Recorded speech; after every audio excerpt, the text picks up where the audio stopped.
Raíssa, estou chegando com mais um podcast do blog Só Futebol Não. Nessa manhã de domingo, aqui em Natal, a gente tem agora 30 graus, com sensação térmica de 33 graus. Não sei que outono é esse que estamos vivendo.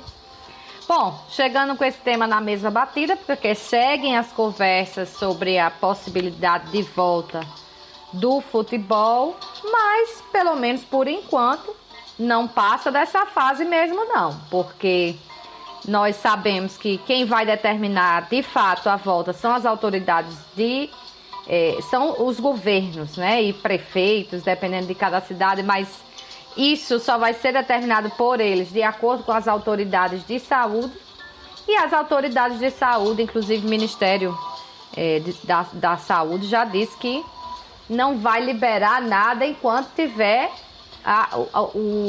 o crescimento exponencial, né? A tal da curva que a gente tanto fala há tanto tempo, tiver crescendo, né? Preciso que essa curva comece a recuar, ou estabilize e dê sinais que vai começando a recuar, chegue a um nível realmente controlável de contaminação, para que enfim a gente possa ter a volta das atividades como um todo, né? O futebol não é uma ilha. Então, para que a gente tenha um comércio de volta, tudo dentro daquelas orientações ainda de usar máscara, a gente ainda anda na rua, ainda vê as pessoas sem máscara, dar o distanciamento de 1,5 m, 2 metros. Nós ainda vemos na rua, tá aí as imagens da TV mostrando que as pessoas não dão esse distanciamento nem numa fila, né? Que você tá parado ali na fila, então nem nesse momento é dado o distanciamento. Imagine andando na rua. E imagino que estejam seguindo pelo menos as outras recomendações, são importantíssimas, de lavar as mãos daquele formato com água e sabão durante 20 segundos e não tocar ou evitar tocar os olhos, o nariz e a boca sem que as mãos estejam lavadas. Então, a gente ainda tem um caminho, de certa forma, longo. Deveríamos estar investindo nesse tipo de informação, de educação da população. Aqui em Natal, por exemplo, já é obrigatório o uso de máscaras para ir ao comércio. E ainda assim a gente vê pessoas sem as máscaras. Sabemos, é claro, que nem todo mundo tem condição. Então é hora de se fazer uma campanha para se ter pelo menos essas máscaras caseiras de pano sendo distribuídas para todo mundo, porque os estudos mostram que quando duas pessoas que estão conversando estão usando a máscara, o risco de contágio cai para míseros 1,5%. É quase que um escudo, uma imunidade ali. Então, se todo mundo colaborar, isso passa mais rápido. Se todo mundo abraçar esse isolamento e as medidas de distanciamento, não só o isolamento, mas as medidas de distanciamento, se todo mundo colaborar, a gente vai passar por essa fase bem mais rápido, né? Mas infelizmente a gente ainda tem uma luta diária entre as pessoas que cumprem e as pessoas que acham que não devem cumprir, ainda devem incentivar as outras a não cumprir. Então, realmente é uma situação bem complicada. Sobre o futebol, né, as notícias do futebol, porque nós temos aí muita coisa rolando. Tivemos uma semana, até eu posso dizer, difícil, porque quando se começa a discutir volta de futebol, aí tem gente que entende que vai voltar agora, que já vai ter treino agora em maio. Olha o nível do entendimento. E começam a surgir as famosas fake news. Eu fiz até um texto lá no blog falando a respeito disso, que não tem nada de volta de treino, né?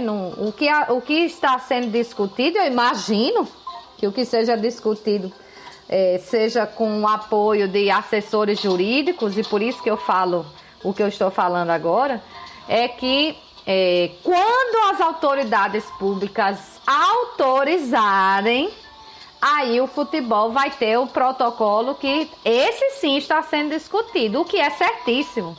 É preciso discutir com antecedência para não ser pego aí com as calças na mão, né? Daqui a um mês a gente vai ter abertura para treinos, ou daqui a 2 meses, não se sabe, mas como vai ser esse protocolo? Porque o que se fala e o que se tem de certo hoje, pode ser que amanhã isso mude, E a gente torce para que mude para melhor, né? Que a gente consiga desenvolver uma imunidade que não está aprovada ainda, que o próprio vírus vá embora, como aconteceu lá com a SARS, que ele desapareceu sozinho. Eu acho até que se todo mundo usasse as medidas de distanciamento, isso seria mais possível de acontecer, já que quando a gente lava as mãos, o vírus morre, né? Então, se a gente matasse o vírus e não houvesse mais infecção, seria uma coisa interessante. Ou que surja uma vacina que parece estar caminhando com muita força, com muita rapidez, com uma cooperação internacional. Mas até lá a gente tem o que tem hoje, né? Então, as medidas que temos hoje é para essas que a gente tem que se preparar. São de isolamento social, realmente, de distanciamento, de não haver essa circulação em massa, cortar isso ao máximo para que o vírus não circule mais, para que a gente pare de ter contaminação. A doença ela é meio que imprevisível, a cada hora a gente vê um sintoma diferente que vai surgindo e atinge também todas as pessoas, já não é mais aquela história de só o grupo de risco. Lógico que o grupo de risco tem uma maior letalidade. Bom, mas dos últimos dias então, ontem, né, saiu aí uma notícia no Globo Esporte falando sobre a Federação Mineira, né, e a Federação Mineira, ela afirma que a previsão mais otimista que existe para a volta do futebol, anotem, né, é o fim de junho. Nós estamos em maio. Então, a previsão mais otimista joga lá para o fim de junho, ou seja, julho. Já na última semana de junho, chegando julho, é que nós teríamos a volta do futebol. Mas é bom lembrar que essa volta vai se dar primeiro pelos treinamentos. E eu até fiz questão de anotar exatamente o que o presidente da Federação Mineira, Adriano Aro, falou. Então, vou reproduzir aqui para a gente ter uma ideia mais certinha. A federação, em parceria com o governo do estado, vem trabalhando em um protocolo de segurança para que, a partir do momento que seja possível retomar o futebol, tenhamos um mecanismo que seja seguro para todos os atletas, dirigentes, para as pessoas que vivem o dia a dia do futebol, possam exercer o seu trabalho com segurança. Quando isso for possível, nossa ideia é ter um protocolo onde haverá testes de todos os jogadores antes da retomada do campeonato. Depois, fazer testes periódicos. Mecanismo que foi, inclusive, preparado pela CBF e que a federação já replicou para o governo do estado. Ainda estamos trabalhando nele, tanto que na reunião de quinta-feira ficou decidido que o próximo passo é apresentar o protocolo aos departamentos médicos dos clubes, para que os clubes também possam avaliar se ele é viável ou não. Olha, eu não tenho informações recentes, mas a última vez que eu conferi preço desse teste da Covid-19, ele era algo em torno de R$500. Então, você imagine você ter que testar todo um elenco, comissão técnica e ainda aqueles dirigentes que rodam, né, pelo meio do futebol. É um valorzinho bem elevado, né? A cada 2 pessoas você tem R$1.000. Hoje ainda há novos procedimentos aí tentando fazer esse teste ficar mais barato e principalmente mais seguro. Pouca gente sabe, mas para você fazer esse teste da Covid-19, você leva um esfregaço de cotonete que não tem como você fazer sem você espirrar. Esse esfregaço lá do cotonete, ele provoca na pessoa testada um espirro e é por isso que é o momento de maior risco para quem está aplicando o teste, porque a pessoa vai espirrar justamente em cima dela.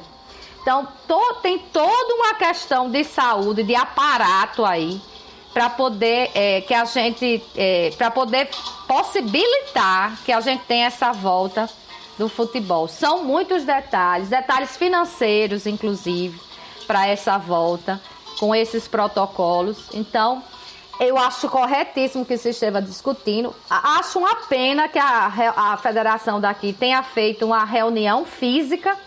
Não precisava. Eu acho que todos os dirigentes hoje têm pelo menos um Skype aí no celular à disposição para se fazer uma conferência virtual, né? E teria sido tudo resolvido da mesma forma.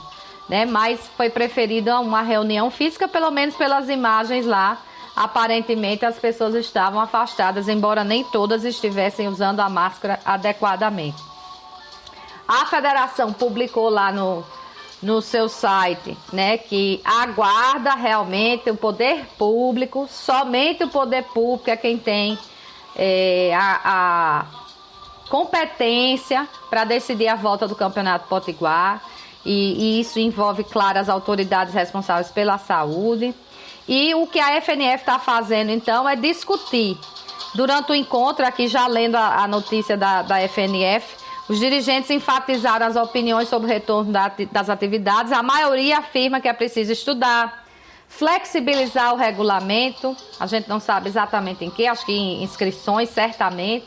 Dispensar as taxas, aí já abordando o lado financeiro, e compreender a situação da pandemia para poder terminar a competição em campo. Essa foi a grande decisão. Infelizmente eu não consegui botar aqui as palavras do presidente Leonardo Bezerra, falando a respeito da reunião. Ele aborda justamente isso, né, na sua entrevista, que foi cedida pela assessoria de imprensa do América logo após a reunião. Ele aborda justamente isso, dizendo que todo mundo sabe que vai esperar as autoridades públicas, mas que o que ficou definido é que o campeonato estadual vai ser definido ou decidido em campo. Ou seja, teremos a continuidade. Isso aí já vinha sendo batido já faz algumas semanas, até quem acompanha o podcast já ouviu certamente. O presidente da FIFA foi o primeiro a dizer: nós vamos voltar para encerrar o que começou. Apesar de que a gente tem algumas federações nacionais aí já encerrando campeonatos, como Holanda e nem me lembro mais qual foi a outra que encerrou também. Mas o pensamento da FIFA é terminar o que começou, né? E aí depois você vê como vai fazer com os campeonatos que ainda estavam para começar. Aqui no Brasil, por exemplo, é o caso do campeonato nacional. Mas a gente tem Copa do Brasil para terminar, tem Copa do Nordeste para terminar, isso envolvendo aqui os clubes do Rio Grande do Norte, porque a gente foca tanto no estadual que esquece que tem esses outros campeonatos também rolando. Mas que são mais fáceis de administrar realmente. Por exemplo, a Copa do Nordeste falta só uma rodada da primeira fase, depois vai seguir com menos clubes. E a Copa do Brasil já segue numa fase mais avançada e que tem um calendário extenso para ser definido também. Dá para seguir sem maiores problemas quando voltar. A questão é realmente encaixar tudo isso com o campeonato estadual e ainda com o brasileiro que vai vir. Pelas previsões, então, eu sou capaz de cravar que a gente vai invadir realmente 2021. E isso vai mexer com a programação dos estaduais do ano que vem. Eu acho que é isso que a federação já deveria estar discutindo com os clubes. Como vai se dar isso, se vai mexer na fórmula para que a gente tenha um campeonato curto para regularizar o calendário no próximo ano. Isso como hipótese, teoria, já que a gente não sabe realmente como as coisas vão se dar daqui para frente. Como hoje se tem essa previsão de lá para julho nós teremos futebol à volta, então é preciso repensar tanto o terminar desse ano, dos campeonatos desse ano, como vai ser o brasileiro, como vai ser o próximo ano, já que os campeonatos desse ano vão invadir o próximo ano. Mas o que se tem então é isso. O que ficou definido tem que ter protocolo médico, isso é discutido com os governos do estado, com as autoridades de saúde. Testagem parece ser uma condição sine qua non, né? Sem ela não tem como seguir. E é preciso discutir, então, o custo financeiro disso, como é que vai se repartir esse gasto, já que não vai ter público, pelo menos não de início, é o que se sabe. Certamente vão trabalhar a transmissão, mas público na arquibancada de início não, e certamente para esses estaduais acho que não teremos mesmo. Então tudo isso aí para frente. Bom, minha gente, é isso. Espero que a gente tenha mais novidades e boas na próxima semana, né? No domingo às 10 da manhã. Renovo o convite também para o sábado 10 da manhã sobre outros assuntos, agora o horário mudou. E deixo então uma quarentena com muita responsabilidade aí para todo mundo. Até lá.